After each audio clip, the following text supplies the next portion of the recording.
Thank you so much, Mercy, for having me. I'm Dr. Lilian Wangui, as you have introduced. I'm a gynecologist. Well, about myself, I'm a mother, I'm a wife. I'm passionate about the girl and the woman's health, just for everyone to live a quality life and to give this life their best shot. And we help them in the journey the best way we can. Yes. Okay, so if we jump right into the topic at hand, I mentioned it's about induction. If you can tell us, why would a woman need to be induced, a pregnant woman for that case, and what are the reasons that lead up to induction? All right. Induction of labor is when you stimulate the uterus to start contracting. Of course, we are talking of pregnant woman before the natural labor has started on its own. So that is what we would say we are discussing, induction of labor. There are various reasons why we induce mothers, and we group them. There are reasons due to the baby, and there are reasons due to the mother. And of course, there are some reasons which are combined, both mother and baby. So if we take, say, the baby, for example, I'll probably cover the commonest reasons for induction of labor. If your baby is at risk, say your baby is not growing well, okay? The baby has stopped growing, is not progressing well. Often it has to do with the placenta that feeds the baby. Then we are worried. At one point, the growth will stop. At one point, we could lose this baby. So you will hear a conversation of, we need to get this baby out. And since you're not at time to get the baby, we will discuss the induction of labor. Take, say, reasons where there is no enough fluid or water surrounding the baby. That nice protection which is around the baby plays a key role in the development of the baby. So there are various also other reasons. Kidney disease, the placenta is sick, you're not producing enough water, then we'll say your baby is at risk. Another common one is, say, a very big baby. Yeah, for whatever reason, either genetically, there are people who give birth to big babies, or you have a condition like diabetes and thereby your baby is big. And we are saying we are near term, the baby is mature. We really don't have to go so far when the baby is ready, because we risk the traumas and injuries that can come with a very big baby. Just to mention a few. When we look at the mother, conditions, commonest I know is you're told your past dates, okay, post dates. When you come to the clinic, the first thing we like to establish, how old is this pregnancy and when do we expect the baby to come? Expected date of delivery. So you'll be asked about, oh, when was your last period? If it's not very clear, or maybe you have irregular cycles, we'll use a scan where possible. Or we will measure the size of the baby and we tell you, you're this far, so we expect this baby on this day. Because we need why I'm emphasizing this issue is because there is also a problem when we talk about post dates. So when you're told your expected date of delivery, that corresponds to 40 weeks of pregnancy. We allow a maximum of 10 days after that. Why? Why 10 days? Because the placenta is programmed. After it has finished the 9 months, it starts aging. Its function starts going down. Because we have mothers who we come and we tell them, at this point, we need to induce your baby. No, my baby is okay, my baby is playing, I'll wait. And they go home and they want to come at 43, 44 weeks. And they will come and say, oh, I haven't had my baby playing for 3 days. It's too late. So that is a point I would want probably your viewers to understand why we don't want to go beyond a particular point. Another common cause, high blood pressure. Okay? And the high blood pressure caused by pregnancy. You know, there's the popularly known as preeclampsia. Okay? So it's a big risk to the mother with a lot of dangers. That is a story for another day. But when it is going beyond, the true cure of hypertensive or high blood pressure disorders in pregnancy is delivering the baby. So you're told induction. Other things, say you have a heart disease or you have a kidney issue, and the pressure that pregnancy puts on the body of the lady. For example, your blood volume increases by another half. So if you have a heart disease or your kidney, we are overloading those organs. So we weigh maturity of the baby, the mother safety, then there will be a place we say you are no longer safe. We are getting into a very dangerous area. Want to induce. Those are just a few. Yes, of the reasons why we want to bring in the labor before it has brought itself in naturally. Yes. I see. Yes. Actually, I was induced personally, and I was told I was past due my dates. So they felt it was safer if they did the induction, so that the baby and myself would be okay. Very true. So I don't have any other births to compare with, but this leads to my next question. Most women say labor that comes naturally and being induced is totally different. They say once you get induced, the pain is close to unbearable. Is this true? The way I would put it, when labor comes naturally, it comes smoothly. It starts gently and builds up, and then gives you room, even as a human being, to acclimatize. Oh, this is it. I was told it will start mildly. Then you're expecting a build-up, okay? And then towards the end, it gets intense to be able to give us the baby. Now, induction of labor, depending on the methods you use, we can get something we call hyperstimulation. Once we give you the agents to induce labor, it can start at the peak with no warning. So you have not been prepared, and so you feel this is so intense. And also the other issue with induction is that we are starting from ground zero. The body hasn't done anything for us. So it is likely to be a prolonged process. So that is why you will see that, yes, it can be more painful, and also the prolongation makes it quite intense. But it is a small percentage. There are also women where you start induction of labor and it behaves like natural labor. It picks slowly, and we guide it with our agents. We will go into that, and you don't have an extreme experience in terms of pain. Yes. Okay. And are there any risks that usually that come with inductions, like infections to the baby or the mother? Is there anything that comes with that? Yeah, there are risks which come with induction, but probably before we discuss the risks, let us say maybe how do we induce? Yes. Because now the risks some are associated with induction. Okay? So, before we go into the medical agents we use, there are, quote, some things naturally or less invasive we would do.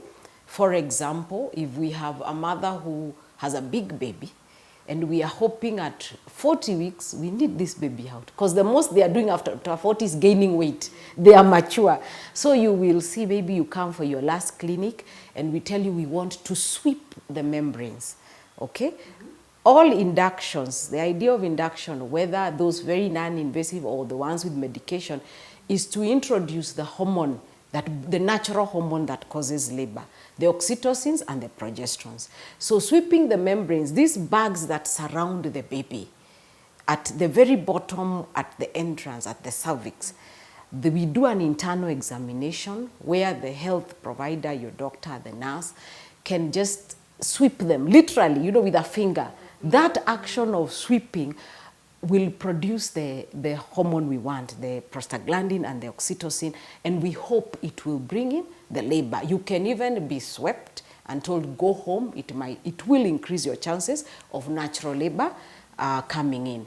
If we don't have room for, that is a bit prolonged, yeah? Baby is at risk or mother is at risk, we did you out. Then we come in with the slightly more invasive. We have mechanical ways. I know most people know the medications. That's why I'm bringing in these other things, where we can, what we do is we stretch the cervix, either by a balloon catheter, we put it there and balloon, so that pressure on the cervix produces the prostaglandins and the oxytocin. Or we have special meshes, they come in collapse. When we put in, they absorb water and swell and stretch your cervix. So those are mechanical. You know, sometimes you come and we are telling you this and you just know the medications. Yes, so it's good to highlight the others. And you can combine the mechanical with now the medications, where we have tablets, the actual prostaglandin itself, and we put it in the cervix, and it softens the cervix and brings in the contraction, okay? Along this journey, sometimes, depending on where we find you, like another reason where you can be induced is your waters can break and nothing happening. No labor, nothing happening. If your water breaks, your baby is exposed because that's a protection. So it's very easy for infection to go to the baby. So you'll be told, let us induce. And that one I want to highlight because people say, no, me, I want the labor to start. Why are you interfering? The reason we are interfering is because we know what can happen if that protection is away. So when maybe your water is broken, you'll find that we use the drip. The drip is commonly known. The one we hang there and everyone says, you are putting the drip. Maji ya uchungu, your oxytocin. Yes. Sasa. So we put the drug in that water and it now gradually starts stimulating the uterus and the labor peaks. So those are the modalities that we use to induce labor medically, okay? So then it will be easy if I come and tell you a risk of induction of labor is infection. For example, when we are sweeping the membranes or all those examinations, putting in the medications can introduce infection to the baby. But that's even a bit later. The first one, induction can fail. Yes, we can be at it. There is a dosage, there is the way we give the tablets, and there is a maximum. There are ladies whose bodies, unfortunately, will not respond to our hormones, the prostaglandins and the oxytocins. We give you maximum dose and nothing happens. Okay, so that's a risk. So you need to, sometimes it catches some ladies off guard if we don't prepare you. So when you are discussing induction, if it fails, daktari, what next? So that is a story for another day, okay? When we get the issue of like hyperstimulation, the contractions are too much, when the uterus contracts, briefly, it cuts blood supply and oxygen to the baby for those seconds, and then it relaxes.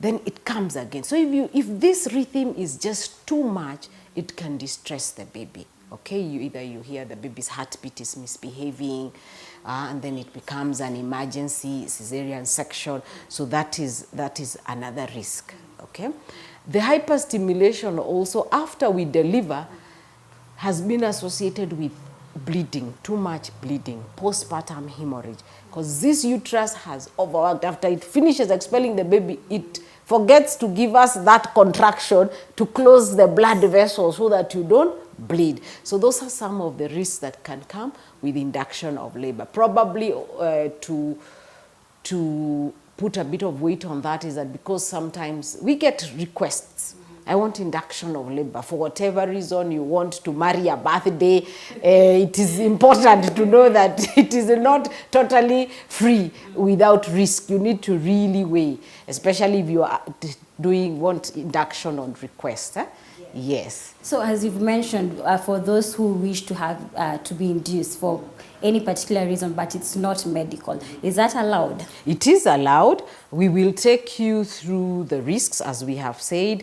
If it fails, what does it mean? Often it means a cesarean delivery, the issues of infection. But we'll also tell you the things we do to reduce these risks of infection. But we'll also really interrogate, why is it you want this? Yeah, vis-a-vis the risk. You know, you put the pros and the cons, okay? And then we try and optimize the nearest. I know one of the things is people say, I'm tired. Daktari, I'm tired. I can't sleep. I try left, I try right. I'm tired. So you said, because also the baby is mature, there's a range from 37 to 41. So there are people who are aiming 37. I'm tired, doctor. Tired is not a sufficient reason, because again, if you do it too early, you increase the risk of failure. Okay, but you could have, it's a request, but a fairly weighty matter. You have a couple, maybe the spouse doesn't work here, had come for a short while, is going back, and you're at 39 weeks plus a few days. There is no harm. You see now the benefit of the support the couple will give the husband will give the mother, the wife, and being there for the birth. That also, it is not medical but social, but carries a lot of weight. So you see, there are some reasons which we will allow, yeah, after now we go through that, you know what you're getting into. Then you ask yourself, is our reason weighty enough, or well, let's just wait. Yeah, and then you make a decision. Yes, yes. I've read in some of these platforms, and I've also heard from women that some undergo the 3 modes of induction. So how does a doctor entail that the pill didn't work? Now let's go to drip. The drip didn't work. How do you skip from? Is there an appropriate time? We have to be clear, why are we inducing you, right? We've mentioned the reasons why we are inducing you. Then, for us even to determine which method to use, we assess the cervix, something we score it. We check, is it a good cervix? We use the language you hear doctor saying favorable cervix, unfavorable. So, there are things we check. How long is the cervix? You see, the cervix is perpendicular. It has a length, okay? For labor to start, it has first to shorten. It doesn't open like this. It has to shorten flat and then start opening. So the longer the length, the unfavorable the cervix. Okay? So it starts by shortening. Okay? Then start. So we check the length. Then in the process of shortening, it is softening. So there's a way we feel. We say it's firm or it's soft. A soft cervix is favorable, is likely to open. Sometimes you find it's slightly open. It's 1 centimeter or 2, but labor has not kicked in. So is it open? Is it firm? Is it soft? How long is it? Where is it facing? It could be central, it could be up, it could be backwards. Backwards, unfavorable. So there is first we check. Then we see if you are unfavorable, we score it. Say below, there's a score we give. So if you're unfavorable, we will either do the mechanical, the balloon, or the tablets. Okay? The ones you put under your tongue? Yes, or the ones we put in air or we insert. Then actually those ones we say they are actually ripening the cervix. That's the language we use. But of course layman is part of induction. Yeah. But we are actually ripening the cervix because the cervix has to ripen before it starts opening. And labor is actually the opening. Yes. So then we will come. If we put the balloon or the mesh that is expanding, it has done its work when it falls off. You see, we've squeezed it and then ballooned it very tight. So when the cervix starts opening, our gadget falls off. All right? And it could fall off and the contractions start. All right? But it could fall off and you are still there sleeping, eating. Nothing is happening. But so the cervix has ripened, but the labor hasn't begun. Then you will see at that point, we will say, we will rupture the membranes. The doctor will physically burst the waters to be able to see they are clear, to be able to see your baby's heartbeat is behaving well. Then they put the drip. So the drip will rarely be put before we see the water. Because when you see clear water, that baby is okay. If you see colored water, green or yellow, that baby at some point is distressed and pooped in the tummy. That poop of the baby is the one that gives the water that color. Then you see that is not a baby you can subject to induction. We talked about cutting off supply to the baby. So that's where the drip will come in. Or even at that point, we can say, yes, the balloon has done something, but we are not contracting. Then we put the tablet. Okay? When we reach putting the tablet, we have a formula. Maximum 3 tablets. Okay? And it can be put every 6 or every 8 hours. So after 8 hours we come, are we somewhere? At least have we reached an opening where I can manage to rupture the waters and put the drip, or not yet? Not yet, we put a second one. 8 hours. Not yet, we put a third. 8 hours. Total 24 hours. You're there, relaxing, nothing is happening. Failed induction. Now we give you that diagnosis of failed induction. Okay? Note, induction of labor is bringing in the labor. So you need to differentiate. The labor can come in, we journey, but your baby gets tired or you start bleeding.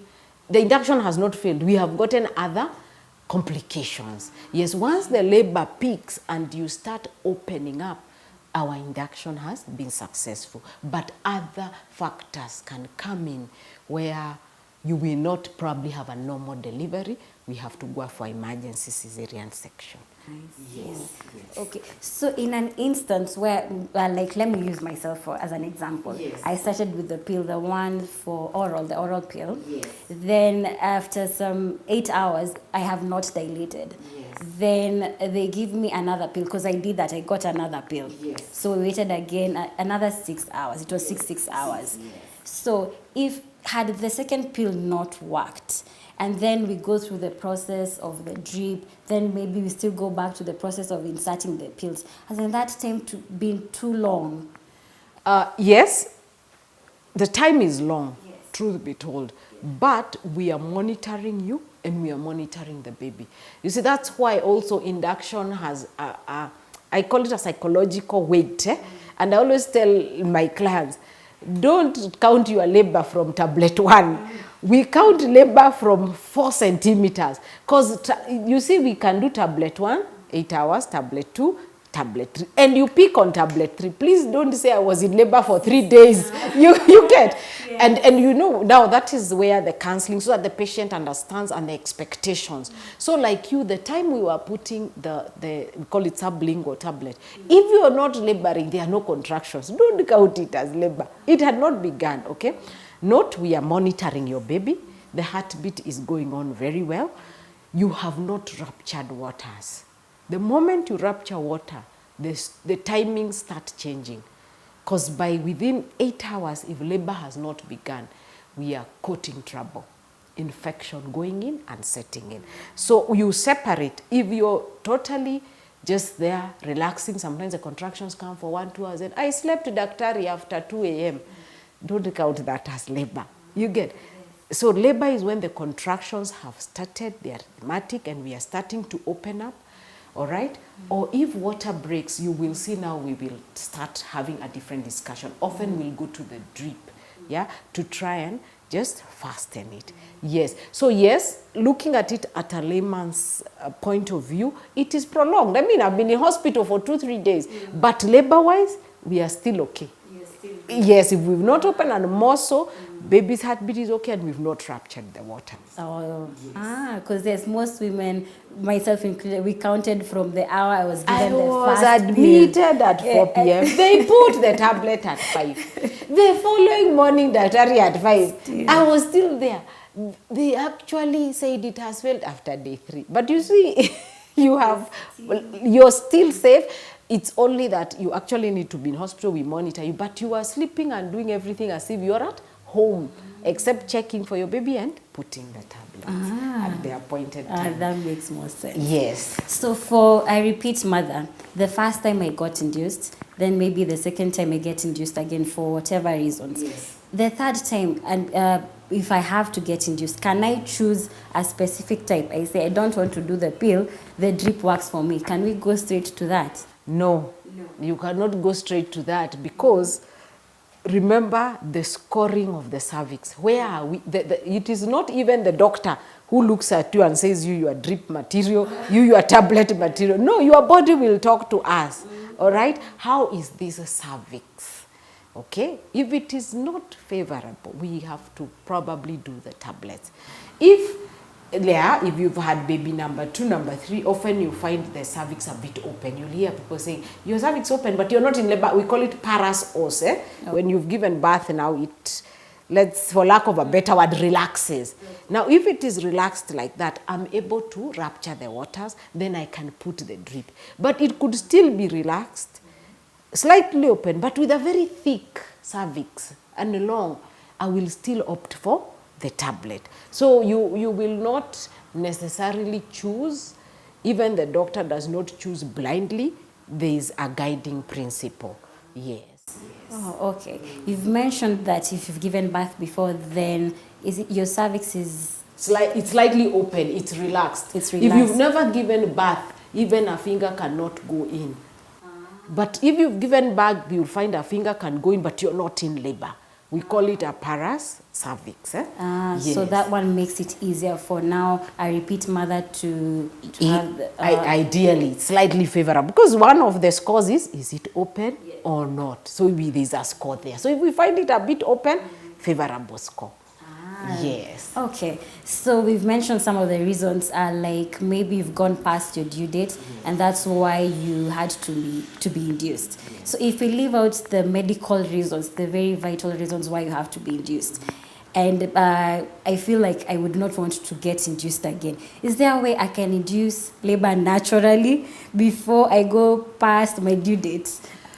Very good question, because I mean, more often people want a natural process, and now you have this connotation, medical is painful. When you read in the literature, there are proposed modalities, let me call them that. Why do I say proposed? Because they don't have enough scientific backing. But probably we can mention why the little science, so to say, behind those methods. The first one is exercise. People say, I will walk. The last month I will walk, I will go up the stairs and walk. The idea is to bring down the baby's head. It presses on the cervix. Remember, any disturbance of the cervix, we are hoping will produce the prostaglandins and hopefully go into labor. But very little scientific backing. Women have walked and still reach 41 plus weeks. But for walking, I say, please walk. It is healthy, stress relieving, keeping you fit to withstand the actual labor. So if you tell me you want to walk, hey, please do it to the best of your comfort, okay? The other one people talk about is have sex. Have sex towards the end. What is the idea? Two things. The semen has some little amount of prostaglandin. The same dawa we are putting, but the dosage is very little. Okay, so it has not been shown to really help us much. So I'm discussing the reasons behind those natural methods. During sex, there is nipple stimulation. The act of nipple stimulation produces oxytocin, our drip drug, but also not adequate enough to give us, yes. So that one, you can try, but we are not saying that it is guaranteed, really. No. There are people who talk about acupuncture, acupressure. The science behind is, those pressure lines, energy lines, those small needles. There is a way you will align them and bring labor. Very little backing. Castor oil for a very long time has been used. That act of irritating the gut and the area ring can produce a bit of stress and the oxytocin, but still not enough. Others talk about eating dates. Okay? Eating dates. Still, the whole story is that there will be a connection where our two hormones will be produced. Yes, but very, very minimal to give us enough, evidence to say this naturally can work. Yes, but if you want to walk, there is no harm. That one we always say, please come. So for the natural ways or methods, they are not 100% guaranteed. Yes, they have I think even the success is chance. The labor was still going to come. Whether you took the castor oil, whether you took the dates, it was still going to come. At the time it came, the science has not shown that this for sure, this percentage will work. No. So in your expert opinion, is there a way you can avoid induction? Wow. I'm now thinking. I'm looking, marrying indication. I think the only way you can avoid is if you are going for induction by request. You get, if we are inducing you because of blood pressure, it's your life we are saving. If we are inducing you because your baby is not growing well, we want to save the baby's life. Are you getting? Yes. So it's very difficult to say you can avoid. I guess the one we can say you can avoid is if you are just requesting. Probably you are not aware there are some risks. There are actually even failures, and once you do a CS, it's very often that you will become a CS delivery client. You get, so once you understand their risks, you may really ask yourself, do I need this induction at this point? But if it's medically indicated, I cannot see how we can avoid it. Yeah. Okay, and lastly, for the women who've undergone induction, you've had it first child, your second child. Does that mean for you continuously you shall be getting induced? No. It doesn't mean, actually, okay, most of the ladies will induce in the first pregnancy because of post dates, yeah? But subsequently, it's not a must, it repeats. We could induce you because of pressure, but not all your pregnancies will have high blood pressure, you get, or all your babies will have delayed growth or poor growth, okay? So it's not cast in stone. However, for ladies where it's just post dates, it tends to repeat itself. So if you got induced because you went past dates, there's something about your body that is not giving us the signal to go into labor at the appointed time. So that tends to repeat itself. But medical conditions, maybe not, unless, say, it's the mother's own heart condition, kidney, or diabetes, not diabetes, or maybe she came into childbearing with diabetes. So those will tend to repeat themselves. But you can have an induction and thereafter, never. Come naturally. Yes. Ah, all right. Okay. I think that's what we have for today in regards to induction. Unless you have something you feel you have missed, or you can tell our viewers, because there's that fear that that most women have, and they don't want to be induced. Okay. I guess what I can say, and this we say mostly in matters obstetric, matters childbirth, have a conversation with your doctor. The issue is we are always comparing my sister or my auntie. Have a conversation with your doctor. Your case is never a copy-paste of your friends or your sister's case. And we'll take you through, this is the reason, my dear, I think you should get induced because of 1, 2, 3. You'll ask your questions. We'll tell you these are the risks, these are the processes. Then we make a decision. Always ask. We are willing to give the information and to help you decide. Thank you. Thank you so much. I believe for myself, I am much more informed on induction and what it entails. At least I feel the myths have been squashed. Now I can go into it next time positively. I also think viewers at home or wherever you're watching that you have become better informed with everything that has to do with induction. And also, how would my clients, or clients outside rather, get to you if they wanted to maybe follow up with questions in regards to this or anything in the gynecology field? Okay, we are located in Upperhill, Fortis Suites. Fortis Suites is a building next to Kenyatta National Hospital. We are on 7th floor. We call ourselves the surgery. Once they visit us, they will be able to find us there, and you're free to share our office contacts with them, and we will be more than glad to assist. Thank you. It was a pleasure having you on the show, and we hope to have you again soon. Thank you very much, Mercy. So for more information in regards to what the doctor has mentioned, kindly check the description box below. Remember to subscribe, tell a friend to tell a friend. Until next time, that's it from us. Bye-bye.